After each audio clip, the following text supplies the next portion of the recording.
Мен Тараз қаласы Шонас Маханұлы атындағы нөмірі 44-ші орта мектептің тарих пәнінің мұғалімі Туғанбай Олпан Темірболатқызы.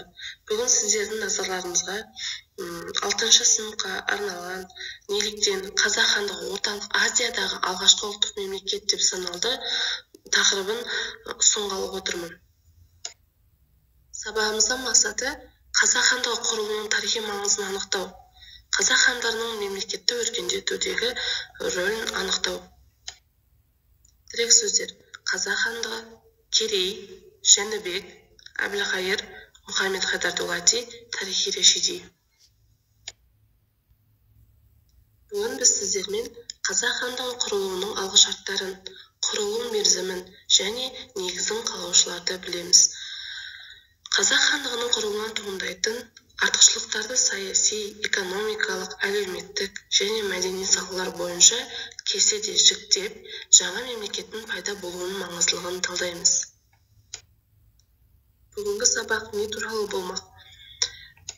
Яғни, осы Қазақ хандығының құрудағы екі алғашқы хандар негізін салушы, яғни Керей мен Жәнібек хандар туралы айтатын боламыз. Қазақ хандығының құрылуы. Қазақ хандығы 1465-1466 жылдары құрылған. Қазақ хандығының негізін қалаушылар Жәнібек пен Керей хандар болып есептелінеді. Орыс ханның тікелей ұрпақтары ретінде олар тақ мұрагері болған.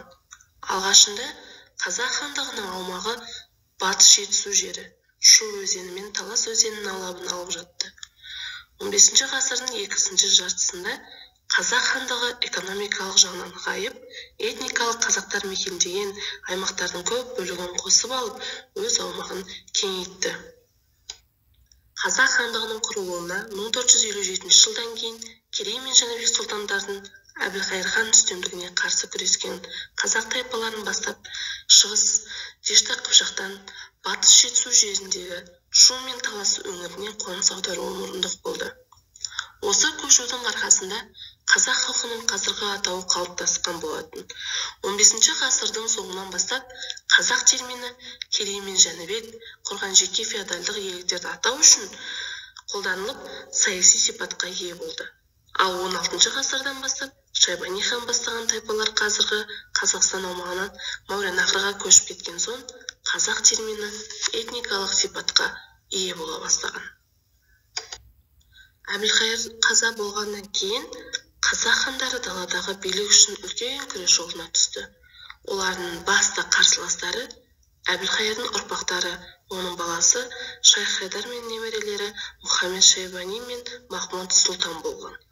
Әбілқайыр ханның мұрагері Шайх Хайдар осы күресте қаза тапты.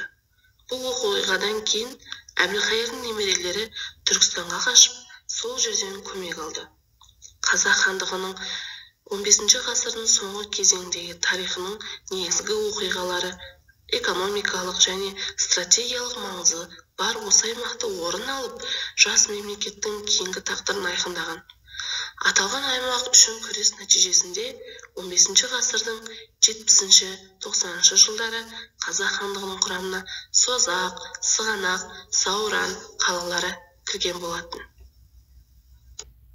Қазақ хандығы Еділден Жайыққа дейінгі территорияны, Сырдария мен Әмудария өзендерінің аралығын, Хорасан жерін қамтыған. Маңызды айта кететін жайт, Қазақ хандығының негізін қалаушылар Керей мен Жәнібек хандар Ұрыс ханның ұрпағы болды. 15 ғасырдың 60 жылдары Керей мен Жәнібек Әбілқайыр хандығынан бөлініп, Қазақ хандығының негізін Моғолстан жерінде қалаған болатын.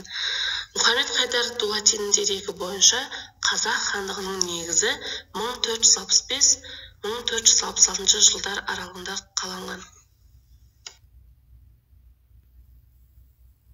Ал енді келесі Керей ханға тоқтала кететін болсақ, Керей хан Қазақ хандығының негізін қалаушы, ұлы екі тарихи тұлғаның бірі.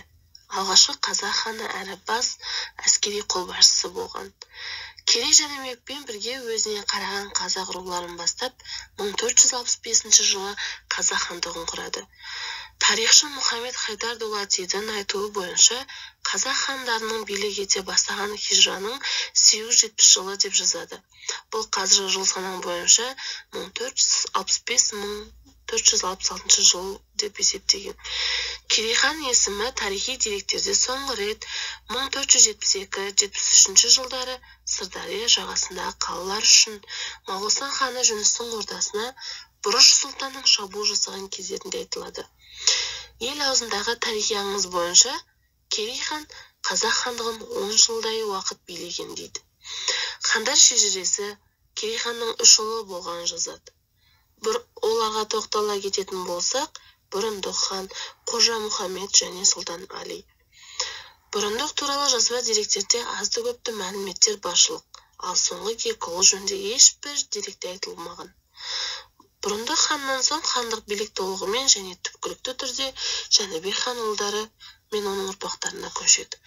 Керей хан Хан тауы етегінде жерленген. Хан тау аталу осыған байланысты болуы мүмкін. Астана қаласында Керей мен Жәнібек хандарға арналған ескерткіштер орналасқан. Қазақ хандығының екінші билеушісі Жәнібек хан. Жәнібек хан 1474-1480 жылдар аралығында билік еткен.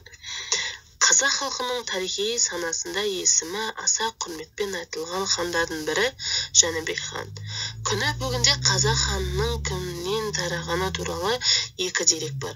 Бірінші деректе Жәнібек хан Шыңғыс ханның ең кенже ұлы Тұқай Темірден таралса, екіншісінде ең үлкен ұл Орта Өзен ұрпағы деп көрсетілген.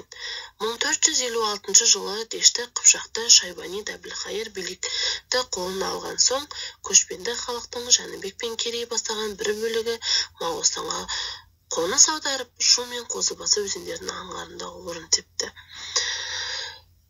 Жәнібек хан қазақ хандығының құрылу үрдісіне толық қатысып басшылық еткен тарихи тұлға. Деректерде шамамен 6-7 жыл билік еткен дейді. Олардың ұлдарының есімдері Еренші, Махмұд, Әдік, Жаныш, Қасым, Қамбар, Таныш, Әсік және Жәдік деп көрсетілген. 16 және 19 ғасырлар аралығында қазақ хандығын билеген хандардың барлығы осының ішіндегі Жәдік сұлтаннан таралады деген. Жәнібек хан шамамен 1473-1474 жылдары қайтыс болған.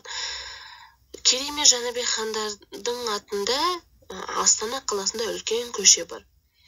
Тарихшы Құрбанғали Халидың айтуы бойынша Жәнібек хан өте әділ, мәселелерді жетік шешетін кісі болған. Сол себепті Әз Жәнібек лақабатын алған. Әзіз Жәнібек деген сөз бұл халыққа аса әділдігімен беделдігі болып көріне білген. Әзіз араб тілінен аударғанда ғазиз, қымбат, қадірлі деген сөз екен.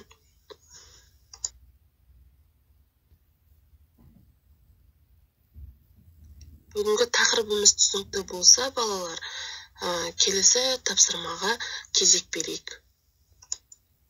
Бірінші тапсырма. Керей мен Жәнібек хандардың қазақ хандығын дамытудағы қызметін талдаңыз. Дескрипторлар. Қазақ хандары билік жүргізген жылдан атайды, саяси қызметтің мақсатын анықтайды, саяси қызметінен кем дегенде 2-3 мысал келтіреді. Екінші тапсырма сәйкестендіру. Білім алушы Жәнібек ханның өмір сүрген жылы, ерлігі және атақ дәрежесімен танысып, дұрыс жауабын сәйкестендіреді.